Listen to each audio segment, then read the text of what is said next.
c'est la catéchèse rétroactive avec l'abbé Albert Mbolé. Monsieur l'abbé, vous avez la parole. Merci, Maman Régine. Merci de nous accorder la parole. Chers auditeurs de Radio Maria, que la paix du Seigneur soit toujours avec vous. Comme cela vient d'être annoncé, c'est la catéchèse rétroactive. Un prolongement de la méditation du dimanche de l'évangile suivi les dimanches du 21e dans les temps ordinaires.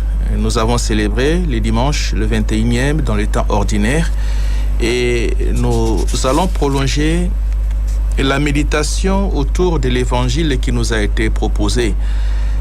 Je rappelle d'abord les textes liturgiques, la première et la deuxième lecture. La première lecture de ce dimanche était tirée du livre du prophète Isaïe, chapitre 22, versets 19 à 23, suivi de la deuxième lecture, la lettre aux Romains, chapitre 11, versets 33 à 36. Et l'évangile selon Matthieu, chapitre 16, versets 13 à 20. Il s'agit de la profession de foi de Pierre dans la région de Césarée de Philippe. Je vous mets à l'oreille la lecture de l'évangile de ce 21e dimanche du temps ordinaire. En ces temps-là, Jésus est arrivé dans la région de Césarée de Philippe, demandait à ses disciples, au dire des gens, qui est le Fils de l'homme? Ils répondirent, pour les uns, Jean le Baptiste, pour d'autres, Élie, pour d'autres encore, Jérémie ou l'un des prophètes. Jésus leur demanda, et vous, que dites-vous? Pour vous, qui suis-je? Alors Simon-Pierre prit la parole et dit, tu es le Christ, le Fils du Dieu vivant. Prenant la parole à son tour, Jésus lui dit, heureux es-tu, Simon, fils de Jonas. Ce n'est pas la chair et le sang qui t'ont révélé cela, mais mon Père qui est aux cieux. Et moi je te le déclare, tu es Pierre, et sur cette pierre, je bâtirai mon église. Et la puissance de la mort ne l'emportera pas sur elle. Je te donnerai les clés du royaume des cieux. Tout ce que tu auras lié sur la terre sera lié dans les cieux. Et tout ce que tu auras délié sur la terre sera délié dans les cieux. Alors il ordonna aux disciples de ne dire à personne que c'était lui le Christ.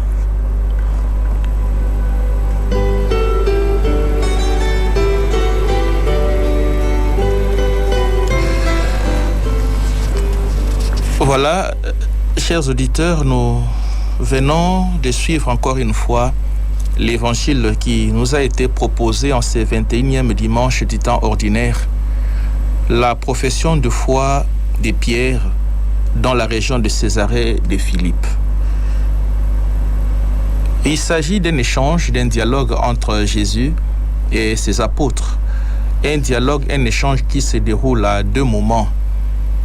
Le premier moment, c'est une question, je dirais même des questions que Jésus pose à ses apôtres.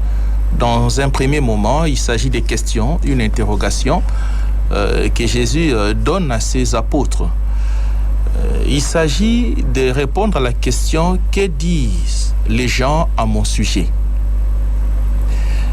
Cette question, la première question que Jésus pose, même la deuxième, apparaît comme un sondage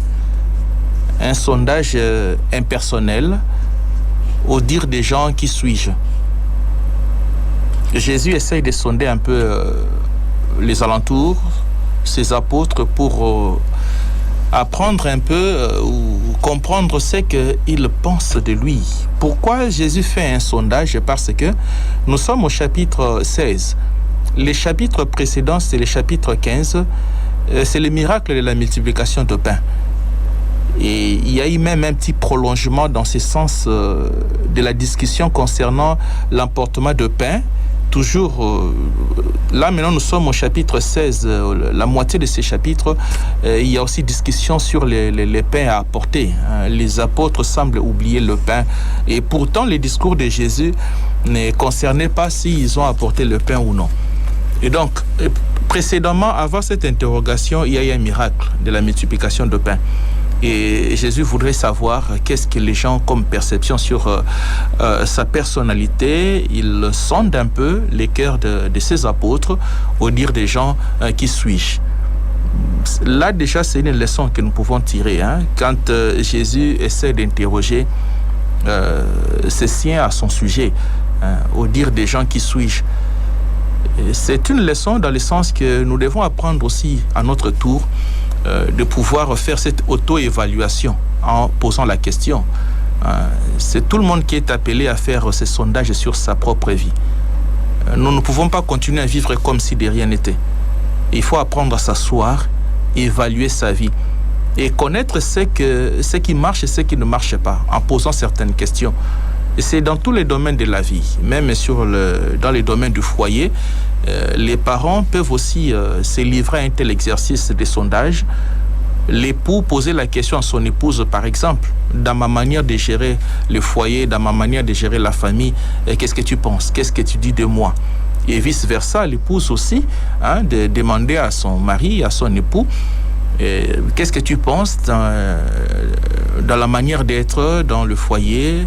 Qu'est-ce que tu dis de ma manière d'être comme épouse, la manière de gérer notre foyer? Autant les parents peuvent aussi faire cette petite évaluation auprès des enfants, poser la question aux enfants, qu'est-ce que vous dites de nous, vos parents? C'est pas de la magie, c'est pas difficile. Il faut le faire de temps en temps. Ça nous permet de pouvoir évaluer sa manière de faire, sa manière d'être. On est en train de vivre dans le monde et qu'est-ce que les gens disent? Nous ne sommes pas seuls. Vous êtes dans une société, vous êtes dans une communauté. Vous avez une sphère de compétences, une parcelle de responsabilité. Il faut apprendre à savoir comment est-ce que je suis en train de gérer cette parcelle de responsabilité. Je suis curé d'une paroisse. Que disent les chrétiens à ma manière de gérer la paroisse, à ma manière de faire la pastorale? Je suis prêtre. Que disent les chrétiens dans ma manière de faire la pastorale en paroisse? Je suis chef de l'État. Que disent la population dans ma manière de diriger ou de gouverner? Donc c'est un exercice auquel nous sommes invités à nous livrer. Voilà que Jésus nous donne un bel exemple. Il regroupe ses apôtres et il pose la question de savoir qu'est-ce que les gens disent de moi.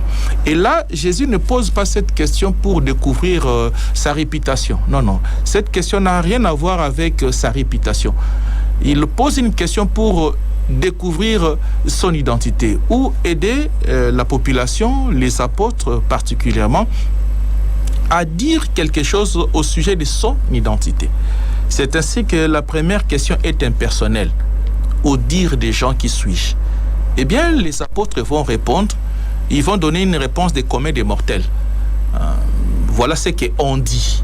On dit ceci à ton sujet. Mais l'objectif de Jésus en posant cette première question, nous sommes encore dans les premiers moments de cet échange avec les apôtres. L'objectif, c'est amener beaucoup plus ces apôtres à découvrir davantage son identité. Parce que les apôtres de Jésus passent beaucoup plus de temps avec lui. Et c'est avec lui, ils passent nuit ensemble, mangent ensemble, se promènent ensemble. Il y a beaucoup de ces miracles que Jésus a réalisés aux yeux de ses apôtres. Donc l'objectif pour Jésus, ce n'est pas d'apprendre les on-dit, parce qu'il connaît bien la foule. Déjà, ces miracles de la multiplication de pain, quand nous allons chez Jean chapitre 6, vous verrez que ces miracles de la multiplication de pain lui a valu un succès. Les Juifs ont voulu le prendre comme chef. Et là, déjà, Jésus a compris cette façon de le regarder et cette façon de le comprendre au milieu des gens. Raison pour laquelle la question qui a été au départ impersonnelle, finalement, cette question deviendra personnelle. Dans quel sens? Ils ont donné la réponse du commun des mortels. Et finalement, parce que l'objectif de Jésus, ce sont ses apôtres. Et vous, que dites-vous? Et au nom des 12, comme les doyens du collège, c'est Pierre qui va répondre. Et en répondant ici, Pierre fait une profession de foi. Une profession de foi qui revêt une forme de révélation, parce que Pierre va dire « Tu es le Messie, le Fils de Dieu ». Et à Jésus de réagir à cette réponse en disant que c'est une révélation, c'est que tu viens de donner, Pierre. Pourquoi une révélation? Parce que ce n'est qu'après sa mort, disons après sa résurrection, que Jésus sera appelé le Christ, que Jésus sera appelé le Messie. Et voilà qu'avant sa mort, déjà, Pierre donne comme réponse sur l'identité de Jésus en disant que tu es le Messie, tu es le Christ. Et donc, c'est une révélation qui vient de l'Esprit et non à un être de chair. Et cette réponse de Pierre lui a valu une déclaration. Ça, c'est le deuxième moment de cet échange de Jésus. Après l'interrogation impersonnelle et personnelle sur sa personne, et voilà que la réponse de Pierre va pousser Jésus à faire une déclaration, à porter une déclaration sur Pierre, laquelle il dit dans sa déclaration, là encore il y a deux moments. Le premier moment de la déclaration de Jésus à Pierre, il dit à Pierre, tu es Pierre, et sur cette pierre je bâtirai mon église. Déjà il y a une responsabilité que le Christ confie à Pierre. Désormais, il change le nom de Pierre. Simon, désormais, tu seras appelé Pierre. Et sur cette pierre, je bâtirai mon église. Et même les pouvoirs de la mort ne sauront l'emporter. Donc ça, c'est une déclaration forte que le Christ prononce sur Pierre en disant qu'il est Pierre. Et sur cette pierre que lui, le Christ, va bâtir son église. Donc l'église de Jésus n'est pas construite par Pierre. Parce que Jésus dit, moi-même je bâtirai mon église. Donc sur Pierre, Jésus lui-même a bâti son église. Et par la suite, le deuxième moment de sa déclaration, il confie maintenant cette responsabilité à Pierre. Il confie cette responsabilité à Pierre. Mais là, il faudra aussi comprendre que quand Jésus ajoute dans le deuxième moment de sa déclaration que tu es Pierre et sur cette pierre je bâtirai mon église, Jésus ajoute, voilà que je te donne des clés, les pouvoirs des clés. Ce que tu auras délié ou lié sur la terre sera délié et lié au ciel. Là, il faudra comprendre aussi un élément. C'est vrai que le Christ Jésus donne la clé ou encore les clés du royaume des cieux à Pierre, mais de manière générale, ces clés sont remises à l'Église. Parce que Pierre n'était pas seul. Il était au collège, il était avec les autres, dans les collèges. Et donc, le Christ remet la responsabilité des clés à l'Église. L'Église qui sera représentée par la personne de Pierre, comme responsable, comme le tout premier pape. Cette déclaration de Jésus disant que tu es Pierre et sur cette pierre je bâtirai mon église trouve la raison d'être de la construction de la basilique Saint-Pierre à Rome. Cette église basilique Saint-Pierre à Rome, là où résident les papes, elle est construite sur la tombe de Pierre. C'est justement pour marquer ce que le Christ a déclaré dans Matthieu 16, tu es Pierre et sur cette pierre je bâtirai mon église. Pas mes églises mais mon église. Et donc on peut dire il y a une seule église de Jésus, celle qui est bâtie sur la tombe de Pierre. Et voilà que Jésus confie maintenant la responsabilité à Pierre. Il faudra noter que la remise des clés est toujours solennelle, et le Christ le fait de manière solennelle.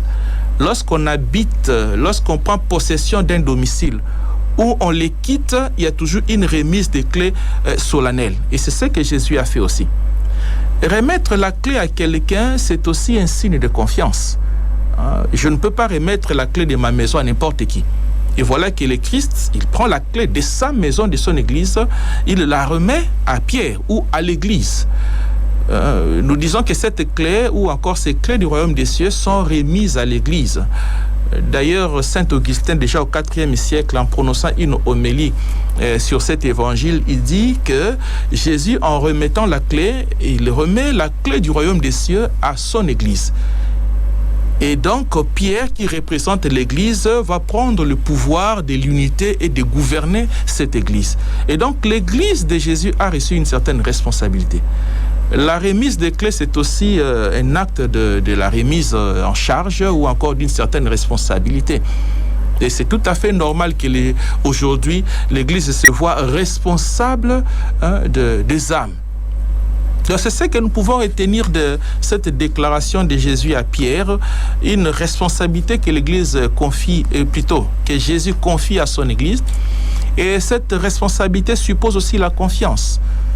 Les clés sont remises, les clés du royaume des cieux sont remises à l'Église, et en particulier à Pierre qui est le responsable. Et c'est pour que l'Église continue ce que Jésus lui-même a fait. Ce sont les clés de Jésus qu'il remet à l'Église. Et donc, l'Église a comme mission d'accomplir ce que Jésus a fait. Qu'est-ce que Jésus a fait? Jésus a lié, a délié aussi. Délié, par exemple, en pardonnant, raison pour laquelle il y a eu, par exemple, dans la Bible des paraboles comme l'enfant prodigue. Voilà comment les pères libèrent l'enfant de ses péchés. Et donc, l'Église a comme mission aussi de délier et de lier. Délier les péchés, délier les opprimés, pardonner les péchés, guérir les malades. Et comme c'est une mission de l'Église, donc tout baptisé est impliqué dans cette responsabilité de Pierre. Nous sommes tous appelés à travailler autour du pape pour accomplir la mission de Jésus. Et donc ce que nous sommes appelés à faire dans l'Église, ce n'est pas d'abord notre propre mission, mais c'est la mission du Christ. Déjà dans Jean chapitre 20, versets 22 à 23, le Christ confie cette mission à toute l'Église. Même dans Matthieu 18, il envoie tout le monde, tous les apôtres, tous les disciples à les baptiser. Donc nous sommes tous impliqués, concernés dans cette déclaration. Au sens large, nous sommes tous concernés dans cette déclaration de Jésus à Pierre. Et au sens strict et restreint, c'est Pierre qui reçoit cette responsabilité de l'unité, de gouverner et de rassembler l'Église de Jésus. Voilà ce que nous pouvons donner encore comme piste de méditation qui va constituer un prolongement des différentes méditations évoquées hier, le 21e dimanche du temps ordinaire. Je vous remercie.